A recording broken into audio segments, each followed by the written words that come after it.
Bonsoir, mesdames, messieurs, et bienvenue aux informations du soir sur CamNews 24 IDFM, le sommaire de cette édition. Infrastructure, environ 60 milliards de francs CFA pour financer des projets au Cameroun. C'est dans le cadre de la deuxième phase du programme indicatif multi-annuel PIM 2025-2027 de l'Union européenne. Cette initiative vise à soutenir le développement économique et social du pays, tout en renforçant la compétitivité des secteurs clés, en favorisant l'intégration régionale au sein de l'Afrique centrale. Commune de Lac-d'Eau dans le nord, 1400 hectares d'anacardiers et d'essences fruitières en cours de plantation. C'est que face aux enjeux environnementaux croissants, il faut restaurer l'équilibre écologique tout en soutenant le développement économique local. Voilà pour le titre. Bienvenue, mesdames, messieurs, aux informations du soir sur CamNews 24 ITFM. Nous vous le disions en titre. Infrastructure. Dans le cadre de la deuxième phase du programme indicatif multi-annuel PIM 2025-2027, l'Union européenne a annoncé la mobilisation d'une enveloppe de 91 millions d'euros, soit environ 60 milliards de francs CFA, pour financer des projets d'infrastructure au Cameroun. Cette initiative vise à soutenir le développement économique et social du pays tout en renforçant la compétitivité des secteurs clés et en favorisant l'intégration régionale au sein de l'Afrique centrale. Gisèle Kougan.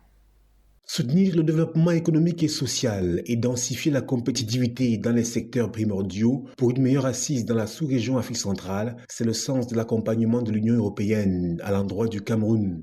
Cet appui passe par le financement des projets d'infrastructure et pour cela, l'Union européenne va mobiliser 91 millions d'euros, soit 60 milliards de francs CFA dans le cadre de la deuxième phase du programme indicatif multi-annuel 2025-2027, a-t-on appris lors de la troisième session du dialogue économique et technique sur le partenariat Cameroun-Union européenne tenu à Yaoundé le 14 novembre 2024. Ainsi, le soutien de l'organisation européenne se fera dans des projets bien identifiés, parmi lesquels la construction du pont sur le fleuve Ntem entre le Cameroun et la Guinée équatoriale et l'extension du réseau ferroviaire camerounais vers le Tchad voisin d'une part et la construction de la voie de contournement de Yaoundé dans l'optique de désengorger la métropole politique et le projet hydroélectrique de Kikot visant à densifier l'offre nationale en énergie d'autre part. Pour le ministère de l'économie, de la planification et de l'aménagement du territoire, ces engagements forts de l'Union européenne, sous forme de dons et d'appui budgétaires, vise à accélérer la réalisation d'infrastructures clés et à renforcer les réformes structurelles pour une meilleure gestion des finances publiques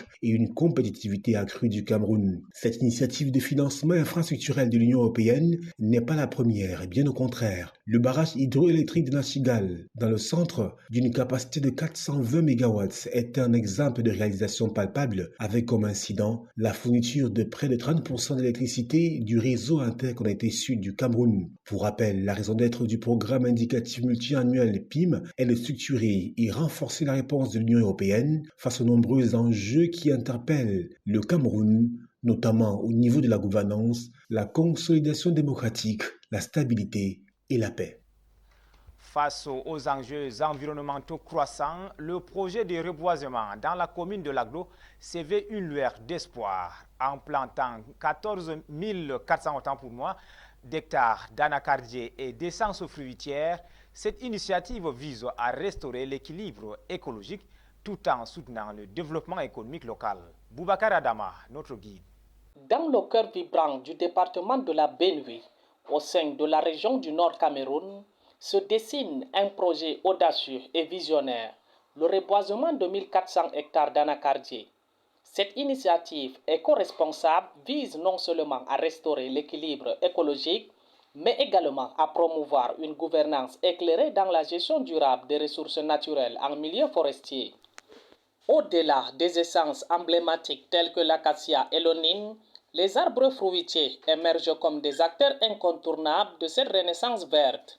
En effet, ces espèces arborent un potentiel économique et écologique indéniable pour les communautés locales. C'est ainsi qu'il devient impératif de privilégier le reboisement avec les essences adaptées aux spécificités de chaque commune. Le projet reboisement 1400 hectares dans la commune de Lac-d'Eau, où présentement nous sommes dans le site de Mbengi, site de la première année de mise en terre d'une plantation de 200 hectares. Financé par l'Union européenne aussi à travers l'Association des communes forestières du Cameroun et le Centre de la foresterie communale.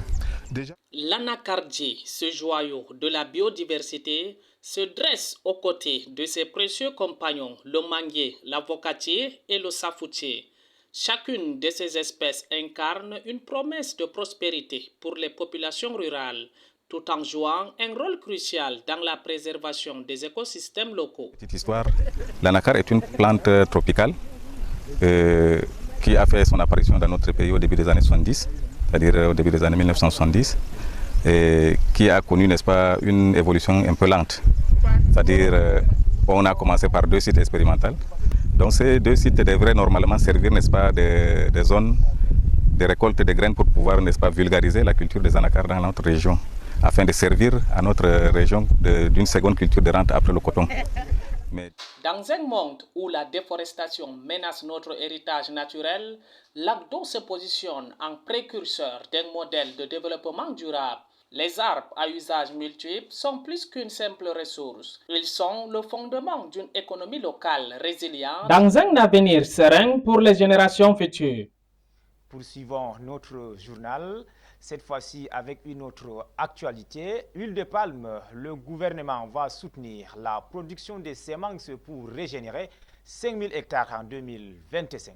Cette initiative trouve sa raison d'être dans la volonté de réduire le déficit estimé à plus de 500 000 tonnes par an. Ghislaine Kougan, une fois de plus.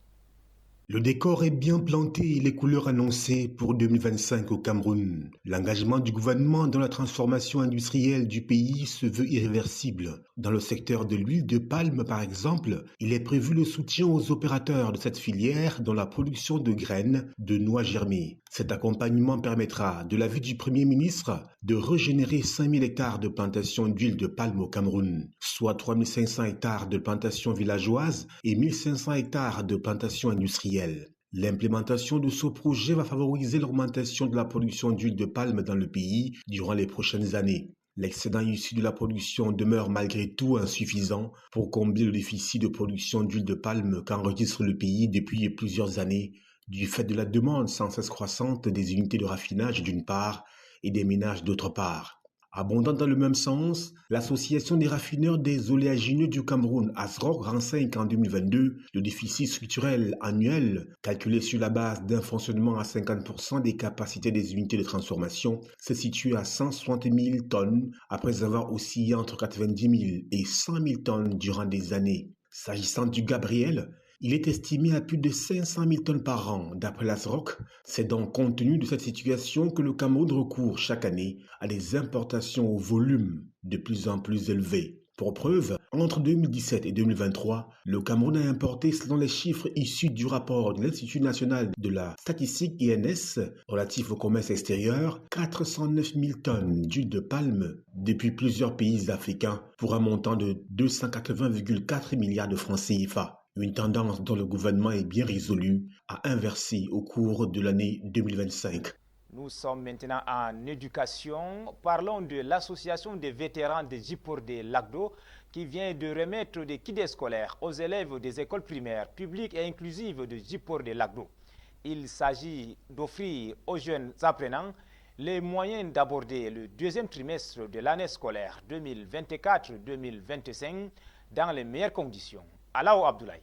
La ville de Lac-d'Eau a vibré au rythme d'un événement marquant, la remise des kits scolaires aux élèves des écoles primaires et maternelles. L'association des vétérans de Djipor de Lac-d'Eau, pilotée par El Hadjiati, a organisé cette cérémonie charitable à l'école publique inclusive de Djipordi sous la présidence de M.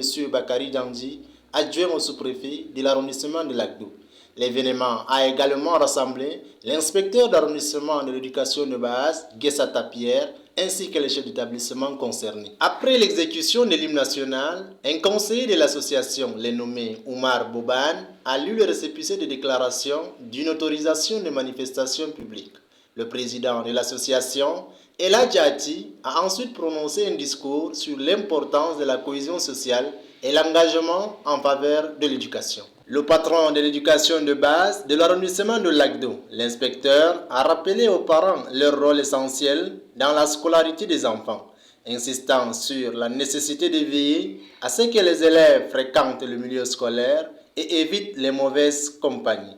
Il a également souligné que l'école publique inclusive de Djipordi accueille plus de 1500 élèves sous la houlette du directeur Martin Kaoussiri. Un intermède musical a ensuite célébré la richesse de la culture africaine avant le moment tant attendu, la remise des kits scolaires aux élèves de différentes écoles publiques et privées de Lagdo. Plus de 200 élèves ont reçu ces précieuses fournitures scolaires, symbole d'une volonté collective pour améliorer les conditions d'apprentissage dans la cité Lumière. Pour clôturer cette belle cérémonie, M. Bakari Dandi s'est exprimé pour féliciter tous les acteurs impliqués dans cette initiative. Les bénéficiaires, élèves et chefs d'établissement ont ensuite été conviés à une séance de photos en famille. C'était un événement festif qui a rassemblé parents et acteurs du développement local autour d'une cause commune, l'éducation. En sport, le barreau camerounais rend hommage à ses illustres disparus à travers un tournoi de basketball organisé à Douala. L'édit tournoi qui s'est disputé le 11 janvier dernier était présidé par le président du barreau, Maître Mba Eric Mba. Les précisions, c'est avec notre correspondant Zobel Apollinaire Bon. Ils sont 4 illustres avocats, tous membres de la Team Bar Association, qui ont rangé leur toge et quitté définitivement le parquet après avoir été brutalement arrachés à la vie. Ce sont notamment le bâtonnier et premier président d'honneur de la Team Bar Association, Maître Takunte Pati Charles, décédé le 4 octobre 2020 en France, le défenseur Maître Bidias Paul, parti en février 2020, le capitaine Chouankam Angelbert, mort le 25 juillet 2023 à Douala, et le président Maître Dibouman Victor, assassiné le 3 janvier 2023 à Douala. Quoique le vide laissé par leur départ reste difficile à combler, la famille judiciaire de la région du littoral et le barreau du Cameroun ont tenu à honorer leur mémoire à travers le tournoi de basketball organisé à Douala et qui constitue le deuxième acte de l'hommage à eux rendu. And commemorating the lives of those that parted, particularly those that impacted our lives in one way or the other. So it is not just because they are gone that we that is what makes this tournament so important. We can only come together to let other colleagues know that we are stronger together, and even when we part, we always think about the whole family. Au-delà de l'ébullition suscitée par le jeu, ce tournoi de basketball était aussi l'occasion pour les avocats de montrer leur solidarité à l'endroit des familles des disparus. You see, this is the second edition. It started. It's definitely going to go ahead. And you see, when you talk about when you see the people, medias. I remember I was here some year back to actually give some symbolic token to the wife of our fallen colleague to make sure that the children or the child that was presented to me could actually continue education. We think about Diboma, who was actually slain in cold blood.